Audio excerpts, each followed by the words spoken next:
And hello guys and welcome back to my YouTube channel mga kabatid. Welcome back sa One Talk PH mga kababayan. And bago ako magpatuloy mga kapatid, gusto ko lang manghingi ng pasensya sa inyong lahat dahil kung napapansin nyo mga kababayan, wala po tayong gaanong na-upload na mga bagong content dito sa ating YouTube channel. Kasi nga mga kapatid, meron pong emergency dito sa amin na kailangan ko talagang unahin at kailangan ko talagang i-priority mga kababayan. Kaya ito yung dahilan kung bakit wala akong gaanong na-upload na mga reaction video ko mga kapatid But ngayon okay na rin naman and hopefully mga kapatid tuloy-tuloy na po itong ating pagko-content ngayon. So ito na nga mga kababayan, pag-usapan natin itong si former President Duterte mga kapatid dito sa kanyang naging appearance sa Senado. Dahil nga mga kababayan, itong si former President Duterte mga kapatid ay nalalagay ngayon sa alanganin matapos niyang tahasang aminin mga kapatid sa harap ng Senado na totoo ang tinatawag na Davao Death Squad. At kanya po itong binuo mga kababayan, itong grupo na ito noong siya po ay nanunungkulan bilang isang mayor dyan sa Davao. And ito pa mga kabatid, itong mga DD Shit supporters, kasama na itong kanilang mga DD Shit vloggers, abay tuwang-tuwa mga kababayan sa ipinakitang asal ni former President Duterte sa harap ng Senado noong nakaraang hearing. At meron pa ngang nagkiklaim dyan mga kabatid na wala di umanong nagawa ang mga senador noong harapin sila ni former President Duterte. Kasi nga mga kababayan, nakita naman natin yung pagiging agresibo nitong ni former President Duterte. And nakita na rin natin mga kapatid kung sino po yung mga duwag na senador na na-intimidate noong harapin sila ni former President Duterte. And kudos po mga kababayan kay Senator Risa Hontiveros. Dahil hindi talaga siya nagpatinag mga kababayan hindi talaga siya nagpatinag dito kay former President Duterte at nanindigan talaga siya mga kapatid para sa interes ng sambayanang Pilipino. Hindi siya kumbaga mga kababayan, hindi tulad nila Jinggoy Estrada, nila Coco Pimentel na talagang halatang intimidated sila mga kapatid noong harapin sila ni former President Duterte. So ito na nga ngayon mga kapatid, ito na ngayon ang problema ni former President Duterte. Dahil matapos yung kanyang appearance sa Senado mga kababayan, mas lumalakas na ngayon ang tsansa mga kapatid na pumasok ang ICC at hulihin itong si former President Duterte. Dahil nga mga kababayan sa kanyang confession noong nakaraang hearing. Pero bago tayo magpatuloy mga kababayan, huwag kalimutang mag-subscribe at paki-like ang ating video para i-share pa ni YouTube sa iba pang hindi pa nakakapanood. Ito guys, panoorin muna natin to saglit, at magbibigay ako ng aking personal na opinion at reaction. At hindi mo takot kang makulong, I can make the confession now. Ito. If you want.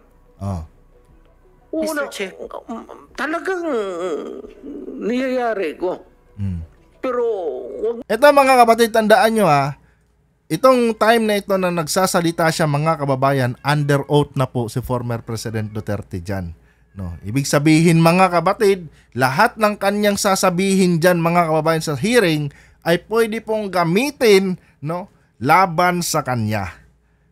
Yan po ang advantage mga kapatid pag naka-under oath ang isang resource person. Kaya si Sara Duterte mga kababayan, ayaw niya mag-under oath nung nakaraang hearing ng Committee on Good Governance mga kapatid. Kasi alam niya kasi na pag nagbitaw siya ng salita sa hearing, pwede itong gamitin laban sa kanya. Kaya para safe siya mga kababayan, hindi siya nag-under oath. Pero itong si former President Duterte mga kapatid, bago ito hinayaan sa Senado na magdaldal at magdrama-drama dyan sa harap ng mga senador at sa harap ng mga media, naka-under oath po yan. Meaning, lahat ng kanyang sinasabi ay pwede pong magamit na ebidensya laban sa kanya. Tuloy. mo naman mga pulis kawawa naman. Ha? Meron akong death squad. Oh. Death squad. Pero hindi yung mga pulis. Oh. Sila rin yung mga gangster. Yung isang Mr. Chair. gangster, utusan ko. So ito na mga kapatid. Inamin ni former President Duterte mga kababayan na meron di umano siyang death squad. Ito nga yung tinatawag na Davao Death Squad. Pero sa claim niya dito mga kapatid, hindi yung mga pulis, no?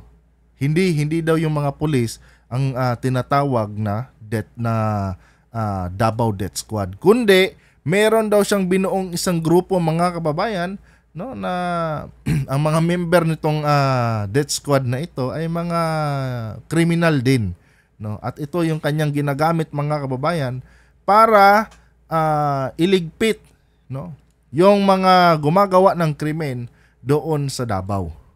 Remember mga kababayan, under oath si former president dito, no, noong banggitin niya ang mga salitang ito. Ngayon mga kabatid, dahil sa statement na ito ni former President Duterte mga kababayan, mas lalong lumakas mga kabatid, no, ang ebidensya na hawak ngayon ng ICC. Kasi nga mga kababayan, mismong si former President Duterte, no, ang umamin mga kabatid na totoo ang Davao Death Squad.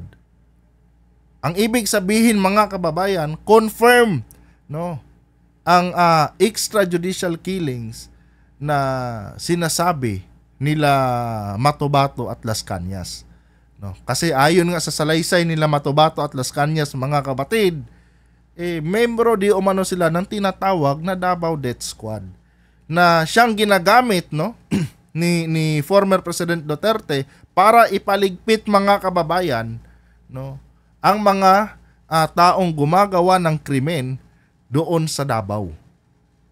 Oh. So ngayon mga kabatid, matibay po itong ebidensya na hindi na po pwedeng bawiin ni former President Duterte dahil mga kababayan, under oath po siya noong sabihin niya ang mga bagay na ito. Oh. Kumbaga mga kabatid, na-incriminate, no, ni former President Duterte yung kanyang mismong sarili. Oh. Siya mismo mga kababayan ang nagpahamak sa kanyang sarili noong banggitin niya ito sa harap ng Senado.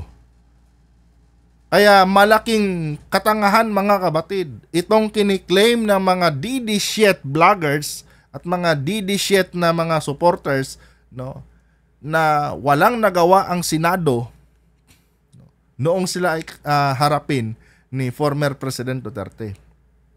Dahil ang totoo mga kababayan, no, mismong si Duterte na, no, ang gumawa ng paraan mga kabatid, no, para kumpirmahin ang mga nangyaring EJK noong kapanahunan niya.